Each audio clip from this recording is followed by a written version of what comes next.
नमस्कार dear students, PT's IAS academy की knowledge lecture series में मैं आपका हार्दिक स्वागत करता हूं। हमारा 15th लेक्चर आज आपके सामने प्रस्तुत होगा। यह है हमारा 5th लेक्चर एनवायरनमेंट और इकोलॉजी का। ये मुझे कल लेना था सैटरडे को, लेकिन किसी कारणवश ये कल नहीं हो पाया, तो आज संडे को मैं इसमें मेकअप कर रहा हूं। तो हमारा अभी तक का एजेंडा कंप्लीट हो गया है। तो देखते ही देखते हम 15 सेशन पर आ गए हैं और एनवायरनमेंट इकोलॉजी का हमारा आज 5वां लेक्चर आ गया है, जो कि डेफिनेशंस 3 में इकोसिस्टम प्रोडक्टिविटी, पारिस्थितिकी तंत्र की उत्पादकता। बहुत ही तगड़ा कॉन्सेप्ट है, आपको बहुत मजा आएगा, एग्जाम्स के लिए बहुत यूजफुल है। काफी सारी चीजों पर डिस्कस करेंगे और एंड करेंगे इसरो द्वारा भारत की इकोसिस्टम प्रोडक्टिविटी के कैलकुलेशन से। तो इसमें कीमोसिंथेसिस, फोटोसिंथेसिस सभी पे बात होगी। तो भैया बिल्कुल बने रहिए और बहुत अच्छे से पढ़िए। तो सबसे पहले कंफर्म करो कितने लोगों ने पूरे 15 सेशन देख लिए। इस सीरीज के अभी तक देख लिया आपने? नहीं देखे हो तो नीचे प्लेलिस्ट कमेंट में दी है, ढूंढो और फटाफट सारे देख डालो भैया। और आज तो संडे है, आज तो कर ही सकते हो। यस और no my dear students, keep using all our experience, will be very happy. और ये रहा यूपीएससी सिविल सर्विसेज का सिलेबस। इसी से जुड़ी सारी चीजें हम कवर कर रहे हैं और ये सब आपको प्रीलिम्स और मेंस दोनों में बहुत काम आएगा। मेरी अप्रोच में मैं करंट भी काफी कुछ कवर करने की कोशिश करता हूं।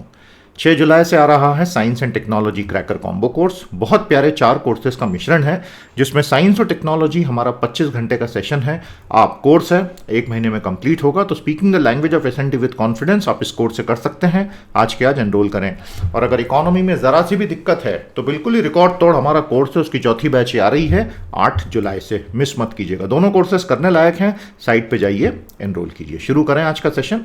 तो सबसे पहले 1 मिनट में क्विक रिवीजन कर लेते हैं अभी तक क्या क्या देखा। उसके बाद 5 फंक्शंस ऑफ एन इकोसिस्टम, उसके बाद इकोसिस्टम प्रोडक्टिविटी और एग्जाम ओरिएंटेड क्वेश्चंस। अपने आप में पूरा 30 मिनट का एक लर्निंग कैप्सूल है, जिसमें आपके कॉन्सेप्ट हमेशा के लिए रेडी होंगे। तो एनवायरनमेंट इकोलॉजी का 5वां सेशंस, डेफिनेशंस का ये हो गया हमारा 3रा सेशन और इस सीरीज का हो गया ये 15वां सेशन। क्लियर है ना, कोई दिक्कत तो नहीं? तो quick revision of previous definition शुरू करूं। हमने ये सारे डायग्राम्स देखे थे कि कैसे बायोस्फीयर्स इकोसिस्टम से मिलके बना होता है, जो अपने आप में कम्युनिटीज से मिलके बने होते हैं, जिनमें होते हैं ऑर्गेनिज्म, जिनके होते हैं हैबिटेट्स।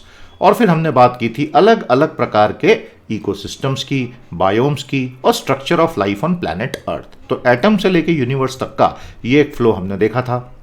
और फिर हमने ट्रॉफिक लेवल्स की बात की थी। ट्रॉफिक का मतलब होता है फीडिंग और न्यूट्रिशन, और वो सब एनर्जी से होता है। ट्रॉफिक कास्केड की बात की थी, the law of unintended consequences. Energy flow and trophic levels की बात की थी, किस तरह से you have the primary producers and then primary, secondary, tertiary, quaternary consumers and decomposers. उसके बाद लॉ ऑफ थर्मोडायनेमिक्स पे चले गए थे। कई लोग डर गए तो थर्मोडायनेमिक्स पढ़ना पड़ेगा। हमने कहा था नहीं यार, इतना डरने की जरूरत नहीं है। और फिर हमने फूड चेन्स देखी और फूड वेब्स देखी। इकोलॉजिकल पिरामिड पर भी आना बाकी है, आएंगे। अब हम देखते हैं 5 फंक्शंस ऑफ एन इकोसिस्टम। बहुत मजा आएगा आपको प्यारे दोस्तों, बड़े अच्छे और इवॉल्व ये डिस्कशंस हैं। और जो बिल्कुल सिंसियर स्टूडेंट्स हैं उनके लिए तो this is as I said the manna from heaven. आप ये प्लेलिस्ट को ढंग से करोगे तो आपने इंडियन इकोनॉमी का, एनवायरमेंट इकोलॉजी का, साइंस एंड टेक्नोलॉजी के हजारों कॉन्सेप्ट में क्लियर कर दूंगा। बस आप ढंग से करते चलिए। अब इकोसिस्टम के फंक्शंस में देखो बेटा 5 चीजें आती हैं। सबसे पहला है, सारी कहानी सूर्य देवता से शुरू होती है। सोलर एनर्जी आएगी तो हमारे इकोसिस्टम्स में जान आएगी, उसके बिना सब कुछ 10 दिनों में खत्म हो जाएगा। डायनासोर्स के साथ यही हुआ था।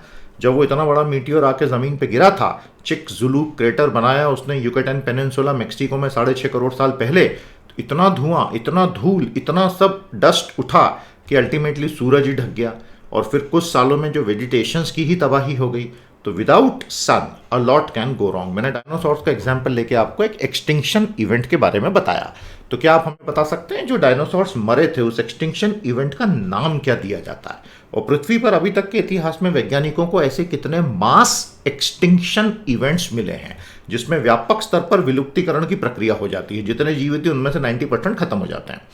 और क्या आज मानव भी एक मास एक्सटिंक्शन ला रहा है? क्या आपको ऐसा लगता है? इस पे सवाल आ चुका है क्योंकि एग्जाम में, इसलिए मैंने पूछा। तो इस पे अपनी राय दीजिएगा। अब देखिए 5 आपके सामने फंक्शंस हैं। पहला क्या है भैया, सूर्य देवता से ऊर्जा ले लो और फटाफट खाना बनाना शुरू कर दो। अब ये काम जो है फोटोसिंथेसिस से ही हो सकता है, और तो कोई तरीका नहीं है। दूसरा है circulation of element through energy flow. अब एक बार खाना बन गया, अब उसको सर्कुलेट करो। तीसरा है इनऑर्गेनिक से ऑर्गेनिक, ऑर्गेनिक से इनऑर्गेनिक और फिर से इनऑर्गेनिक से ऑर्गेनिक।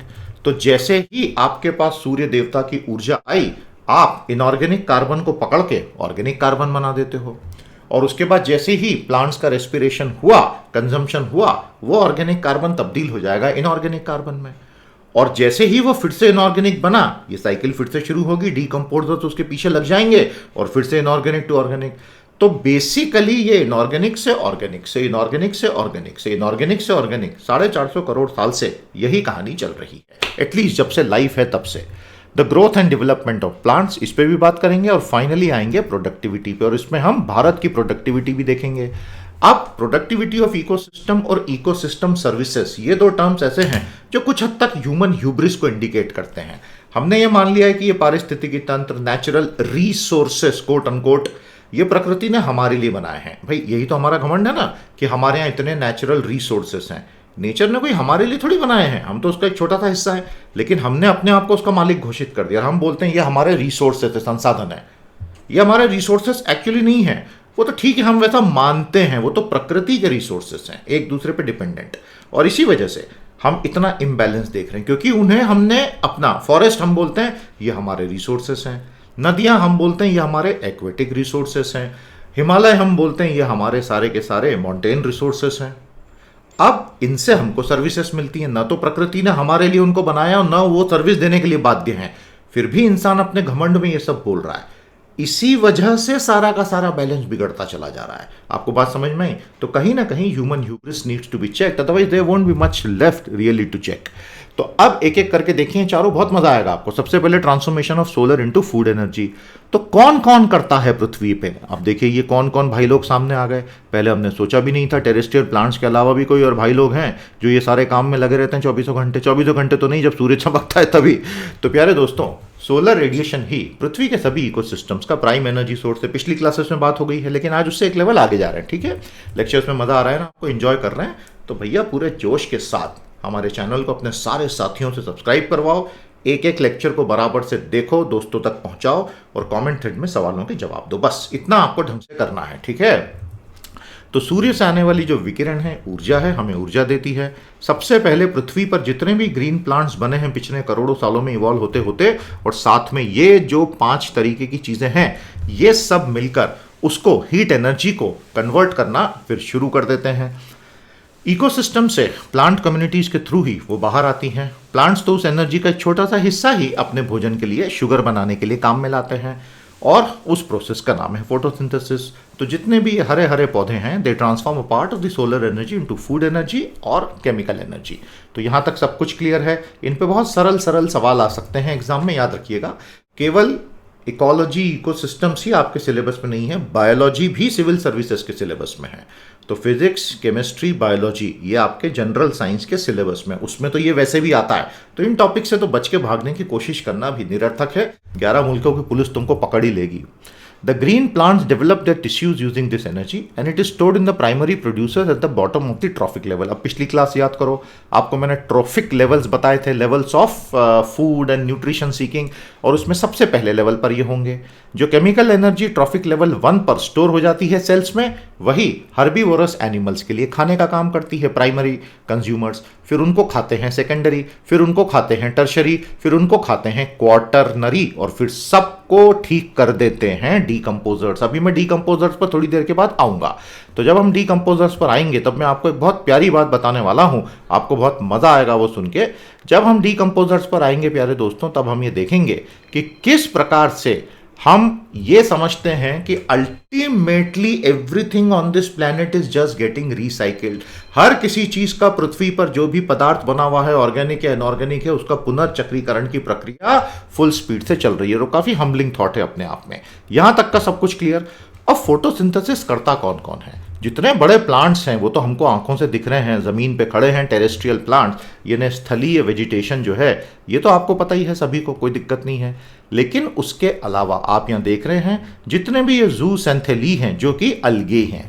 अब ये जो वर्ड है अलगी, सिंगुलर होता है अलगा या अलजा, और वैसे ही अलगी, अलजी। नॉर्मली ब्रिटिश इंग्लिश में आप उसको अलगी या अलगे बोलेंगे, और अमेरिकन उसमें ज लगा देते हैं, एल जी। आप कुछ भी बोलिए, अपन हिंदुस्तानी लोग हैं, अपन अल्पी भी बोल देंगे तो कोई अपना क्या बिगाड़ लेगा यार। स्वतंत्रता की मतलब अभिव्यक्ति की स्वतंत्रता यार, अपने को अपन कुछ भी कर सकते हैं।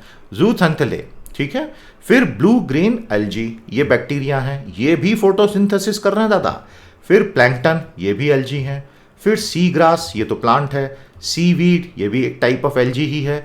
तो ये सारे के सारे ओशन में फोटोसिंथेसिस कर रहे हैं। तो जितना भी पृथ्वी पर चल रहा है फोटोसिंथेसिस, लगभग उतना ही पानी के अंदर चल रहा है। और वहां से सारा, हालांकि ओशंस की इकोसिस्टम प्रोडक्टिविटी कंपैरेटिवली बहुत कम होती है, उसकी परिभाषा पे मैं भी आऊंगा, आपको पूरे फॉर्मूले के साथ बताऊंगा, डरो मत। मजा आ रहा है ना, समझ में आ रहा है? तो आज के बाद इन चीजों को जब देखो तो ध्यान रखना, पृथ्वी की आधी ऊर्जा का जो पूरा कन्वर्जन का काम ये भाई लोग कर रहे हैं। दूसरा होता है circulation of element through energy flow. अब फर्स्ट लेवल पर आपने सूरज की एनर्जी को पकड़ लिया, उसको शुगर में कन्वर्ट करना शुरू कर दिया। अब उसको गोल गोल गोल गोल घुमाना पड़ेगा ना सिस्टम में। तो कैसे घुमाएंगे गोल गोल गोल गोल? In the various biotic components of any ecosystem the energy flow is the main driving force of nutrient circulation. समझ गए? अब आपको हमने पिछली बार बताया था, इकोसिस्टम के अंदर एक तो होते हैं जैविक घटक और एक होते हैं अजैविक घटक। तो यहां हम बात कर रहे हैं बायोटिक कंपोनेंट्स की। तो एनर्जी फ्लो से ही तो न्यूट्रिएंट ऊपर नीचे होगा। अब न्यूट्रिएंट से हमारा आशय यहां पर है anything which can give life to the next trophic level. समझ में आ गया? और एनर्जी फ्लो से एक से दूसरा, दूसरे से तीसरा, तीसरे से चौथा, और फिर नीचे से ऊपर से कहानी पूरी शुरू। अलग अलग फूड चेन और फूड वेब में फ्लो थोड़ा अलग अलग हो सकता है, बट प्राइमरी प्रिंसिपल यही रहेगा। तो ये जितने भी ऑर्गेनिक कंपाउंड्स हैं, जितने भी इनऑर्गेनिक सब्सटेंसेस हैं, रिवर्सिबली चलते हैं। ठीक है, कुछ भी परमानेंट नहीं है। इनऑर्गेनिक कार्बन कल को ऑर्गेनिक कार्बन बन जाएगा, और वही कल को फिर से इनऑर्गेनिक कार्बन बन जाएगा। और ये किन स्फीयर्स में हो रहा है? Biosphere, atmosphere, hydrosphere, lithosphere. चारों स्फीयर अच्छे से याद हैं? तो एक बार कमेंट में चारों स्फीयर को एक एक लाइन में समझा दो भैया, कि ये बायोस्फीयर यानी कि जीवमंडल क्या है, ये एटमॉस्फेयर यानी कि वायुमंडल क्या है, ये हाइड्रोस्फीयर यानी कि जलमंडल क्या है, और ये लिथोस्फीयर यानी कि स्थल मंडल क्या है। बता देना भैया। अच्छा, पृथ्वी का स्ट्रक्चर आपने ज्योग्राफी में पढ़ लिया, जिस किसी भी टीचर से पढ़ रहे हो। अगर पीटीज आईएएस एकेडमी ज्वाइन करोगे तो उसमें मैंने ज्योग्राफी का पूरा मॉड्यूल जो पढ़ाया, और उसका पूरा स्ट्रक्चर, कैसे अंदर तक आप जाते हैं और कैसी ये प्लेटें चल रही हैं, बहुत ही प्यारा टॉपिक है। मतलब कुछ भी स्थिर नहीं है, सब कुछ मूव कर रहा है टेक्टोनिक प्लेट्स के जरिए। तो ये मैंने लिथोस्फीयर आया इसलिए बोलना यहाँ पे जरूरी समझा। टॉपिक्स तो सब जुड़े हुए ही होते हैं ना, इसलिए आईएएस का सिलेबस मजेदार होता है। आईएएस की तैयारी करने वालों के साथ एक बहुत बड़ा आशीर्वाद है, और वो ये कि उनके दिमाग की बहुत सारी खिड़कियां खुल जाती हैं लाइफ में, जो नॉर्मली दूसरी कॉम्पिटिटिव एग्जाम्स में नहीं होता है। अब मैंने आईआईटी की एग्जाम दी, जेई, मैंने आईआईटी दिल्ली से पढ़ाई की, तो भैया फिजिक्स है, केमिस्ट्री है, मैथ्स है, बहुत गहराई से पढ़ा, अच्छा स्कोर आया, जाके पढ़ाई की, 4 साल में पास भी हो गए, लो कर लो बात। उसके बाद मैंने IIM कैट की एग्जाम दी, वो भी क्लियर किया, कई साल तक देता रहा, क्लियर करता रहा। उसमें प्योरली एप्टीट्यूड आता है, थोड़ा बहुत जीके जीडी इंटरव्यू लेवल पर आता है। लेकिन आईएएस की एग्जाम मैंने जब से पढ़ाना शुरू किया, ऑलमोस्ट एक दशक अब हो गया, मैंने ये देखा कि इसमें जितना एग्जर्ट आपको अपने इंटेलेक्ट को करना पड़ता है, उतना तो शायद दुनिया के किसी एग्जाम में नहीं करना पड़ता। General studies is so vast, so vast. इसी में जिनको नॉलेज से सच्चे अर्थों में प्यार है, उनका इस पर्टिकुलर एग्जाम से बहुत फायदा हो जाता है। अब कई लोग निराश होते हैं कि सर लाखों लोग बैठते हैं प्रीलिम्स में, हजारों लोग बैठते हैं मेंस में, सिलेक्शन तो गिनती के 700 लोगों का हो रहा है, और वो नंबर भी हर साल कम होता जा रहा है क्योंकि गवर्नमेंट इज रिड्यूसिंग इटसेल्फ। बात वो नहीं है, आप बहुत नैरो ढंग से देख रहे हो चीज़ों को। जिनका सिलेक्शन नहीं भी हुआ किसी भी कारण से, 1 साल 2 साल 3 साल, जो ज्ञान उन्होंने लिया वो अगले 20-30 साल तक उनके पास रहेगा, प्रोवाइडेड वो उसको पॉलिश करें। और उससे वो क्या क्या हासिल कर सकते हैं लाइफ में, उनको आज नहीं पता है। तो आप ये मत सोचना कि आप हार गए, वो तो बहुत ही बड़ी गलत सोच होगी। ये मैं सिर्फ सोचा इस स्टेज पे बोलना बहुत ज़रूरी है, क्योंकि मैंने 2-3 कमेंट्स पिछली क्लासेस में देखे, कुछ बच्चे निराश थे। आई थॉट गलत बात। तो प्यारे दोस्तों, this activity happens in a way that the total mass remains almost the same and is always available to biotic communities. ठीक है, अब ये atoms moving from one domain to another, तो पृथ्वी पे जितने भी एटम्स हैं गोल गोल गोल गोल घूम रहे हैं, और 2 प्रोसेसेस ने उनको पकड़ के रखा हुआ है जिससे वो गोल गोल गोल गोल घूमते रहते हैं। पहली है फोटोसिंथेसिस, तो कार्बन एटम को पकड़ लेता है एटमॉस्फेयर में से, इनऑर्गेनिक से, और उसको कन्वर्ट कर देता है ऑर्गेनिक में। तो वो जो हवा में घूम रहा है वो हरा हरा हो जाता है, वो पत्तियों में पकड़ लिया जाता है। क्या कहते हैं प्रोसेस को? फोटोसिंथेसिस। लेकिन उसका पर्पस सिर्फ यही तो नहीं है। प्लांट उसको जो शुगर में कन्वर्ट करता है फोटोसिंथेसिस से, वहां से फिर वो सेल्यूलर रेस्पिरेशन से रिलीज होने लग जाता है, और जब सेल्यूलर रेस्पिरेशन से वो वापस रिलीज होता है तो वो वापस इनऑर्गेनिक कार्बन बन जाता है। तो क्या होता है भैया? ये cellular respiration series of metabolic processes, चयापचय की प्रक्रिया, जैसे हमारे शरीर में मेटाबॉलिज्म चलता है। एक सेल के अंदर हर प्लांट में ऐसे अरबों सेल्स होंगे।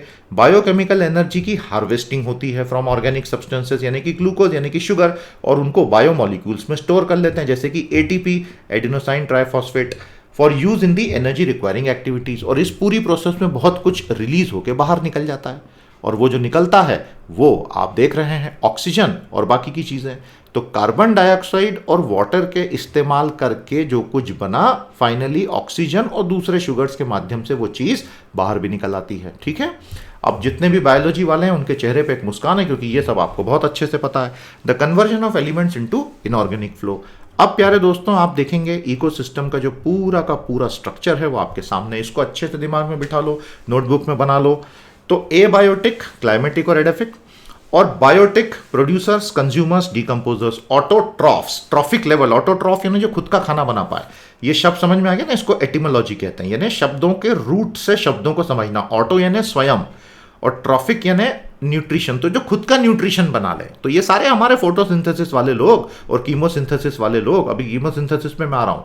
और कंज्यूमर जो खुद का बना नहीं सकते भैया, उनको दूसरों पे आश्रित रहना पड़ता है, प्राइमरी, सेकेंडरी, टर्शरी, क्वाटरनरी। सबसे ऊपर बैठा हुआ है होमोसेपियन। और फिर आते हैं डीकम्पोजर्स, जो सब कुछ तोड़ देते हैं, सेपरोट्रॉफ्स।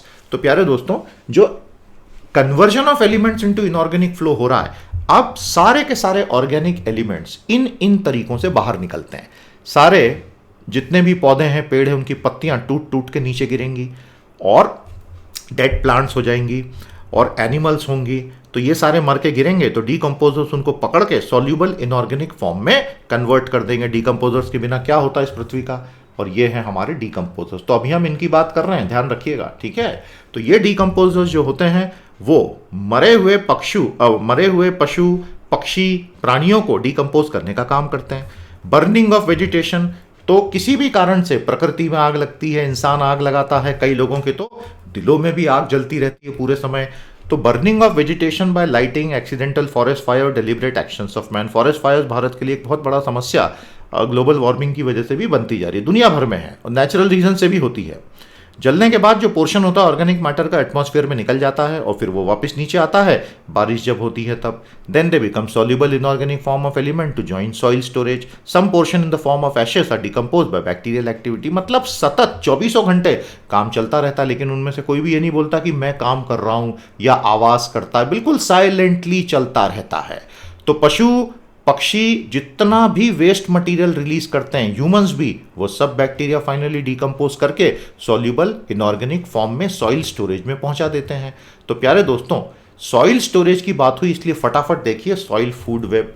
कई लोग सॉइल को तो कुछ मानते ही नहीं है कि ये तो ऑटोमेटिकली आ जाएगी, बन जाएगी। हजारों साल लगते हैं टॉप सॉइल को बनने में, और अगर आप टॉप सॉइल को किसी माइक्रोस्कोप के नीचे रख के देखोगे तो you will be surprise to see the extremely rich ecosystem. आप देखिए ना, आप ये सॉइल फूड वेब है, मतलब क्या क्या चल रहा है नीचे, और करोड़ों करोड़ों जीव एक दूसरे पे आश्रित होके चलते चले जा रहे हैं।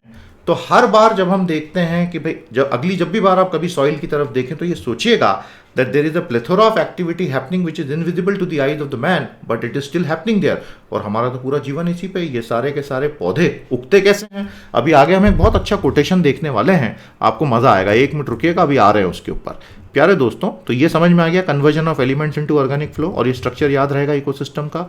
Growth and development of plants, तो ये जितनी भी बायो, जियो, केमिकल, तो इसके अंदर आपको बायो भी मिल गया, पृथ्वी भी मिल गई, रसायन भी मिल गए। तो ये सारी की सारी साइकिल्स हैं, और ये न्यूट्रिएंट्स को घुमाने का काम करते हैं। न्यूट्रिएंट्स अल्टीमेटली जमीन से ही निकलते हैं, सारे इनऑर्गेनिक एलिमेंट यहीं पर स्टोर्ड है। और decomposition of leaves, plants and animals and their conversion into soluble inorganic form are stored into soil contributing to the growth and development। तो soil productivity ऐसे ही निकलती है। Decompositions are converged into some elements, कुछ elements में finally जाके हर चीज decompose हो जाती है और वही चीजें plants के अंदर घुस जाती हैं। आ गया समझ में यहाँ तक पूरी तरह? Very good. अब आते हैं इकोसिस्टम प्रोडक्टिविटी, बहुत ही प्यारा टॉपिक, आपको बहुत मजा आएगा। पारिस्थितिक तंत्र की उत्पादकता। अब इसमें थोड़ा सा मैथ्स भी आने वाला है, डरिएगा मत, बहुत सरल मैथ्स है। इससे पहले कि मैं आपको ये मैथ्स बताऊं और कीमोसिंथेसिस और फोटोसिंथेसिस का अंतर बताऊं और ये खूबसूरत से चार्ट्स आपको दिखाऊं, प्यारे दोस्तों एक बहुत ही प्यारा कोटेशन हम पढ़ लेते हैं। जी टाइलर मिलर ने, एक अमेरिकन केमिस्ट थे, एक बहुत प्यारी चीज कही, और ये चीज आपको बताती है कि पृथ्वी पे जीवन कैसा अंतर आश्रित है, इंटरडिपेंडेंट, कितना खूबसूरती से। 300 trout fish are needed to support 1 man for 1 year। The trout must consume 90,000 frogs in 1 year. That must consume यानी कि जितनी 300 ट्राउट मछली एक आदमी खा रहा है वो मिलके 90,000 फ्रॉग्स एक साल में खा जाती हैं। That must consume 27 million grass hoppers. That must consume 1000 tons of grass. अब ये आपको इकोलॉजिकल पिरामिड और मास के डिस्ट्रीब्यूशन का भी एक सेंस आया होगा। क्या खूबसूरत कोटेशन दिया है। तो अगर एक इंसान साल में 300 ट्राउट मछली खाता है तो उसने एक्चुअली 90,000 फ्रॉग्स या 27 मिलियन ग्रास हॉपर्स या 1000 टन की घास खा ली है। आई बात समझ में? बहुत ही खूबसूरत बात कही और ये समझाने के लिए बहुत ही अच्छा था। आई होप आपको मजा आया। तो इसका कुछ इंटरप्रिटेशन कमेंट थ्रेड में आपकी तरफ से भी दीजिएगा। अब आते हैं हमारी प्रोडक्टिविटी वाले डिस्कशन पे। दोस्तों, किसी भी इकोसिस्टम की प्रोडक्टिविटी है कि कितना organic matter per unit time वो बना पाता है। बात समझ में आई? इकोसिस्टम में अगर इनऑर्गेनिक मैटर बनेगा तो इंसान के तो किसी काम का नहीं है ना। अब फिर से याद करो, मैंने क्लास की शुरुआत में क्या कहा था। इंसान इतना घमंडी हो गया है कि वो प्रकृति को बोलता है ये नेचुरल रिसोर्सेस हैं। रिसोर्सेस किसने दिए तुमको? तुम क्या मालिक हो क्या पृथ्वी के? इंसान ने खुद को घोषित कर दिया, स्वघोषित मालिक। जुम्मा जुम्मा आके 4 लाख साल हुए नहीं होमोसेपियंस को, और मॉडर्न सिविलाइजेशन में 12,000 साल, और हम बोल रहे हैं ये हमारा और ये हमारे रिसोर्सेस हैं। इसीलिए हम केवल उन्हीं चीजों को प्रोडक्टिविटी में लेते हैं जिनसे हमको सीधा सीधा सेल्फिश लाभ है। ऑर्गेनिक, इनऑर्गेनिक से तो ऐसा हमारे जीवन को डायरेक्ट लाभ तो मिलता नहीं है। इसलिए हम प्रोडक्टिविटी की परिभाषा भी, productivity of an ecosystem is the rate of production of organic matter per unit time. आगे समझ में क्या डेफिनेशन है? अब आप बोलेंगे कि सर इसको कैलकुलेट कैसे करेंगे? बहुत सरल है। कौन है पृथ्वी पे जो सूरज की ऊर्जा से खाना बनाता है? खाना यानी कि शुगर। 2 हैं भैया। पहला है फोटोसिंथेसिस, दूसरा है कीमोसिंथेसिस। अब कीमोसिंथेसिस कई लोगों को पता ही नहीं होता है। फोटोसिंथेसिस में तो आपने वो सारे के सारे क्रीचर्स के नाम अभी देख लिए जो सूरज की ऊर्जा को पकड़ के खाना बनाते हैं। ठीक है, उसकी छोटी सी ऊर्जा पकड़ पाते हैं पर यूनिट एरिया। कीमोसिंथेसिस में हमारे सागर तलों में जो हाइड्रोथर्मल वेंट्स हैं, गरम गरम नीचे से पानी बाहर निकल रहा है, गैसेस बाहर निकल रही हैं, उनमें रहने वाले करोड़ों अरबों बैक्टीरिया और माइक्रोस्कोपिक एनिमल्स वहीं पर फूड क्रिएशन कर रहे हैं। It is remarkable. Hydrothermal vents में समुद्र तल पर यह काम चल रहा है फूड क्रिएशन का। तो प्राइमरी प्रोडक्टिविटी यानी प्राथमिक उत्पादकता का मतलब है जिन लोगों ने फोटोसिंथेसिस किया और जिन लोगों ने कीमोसिंथेसिस किया।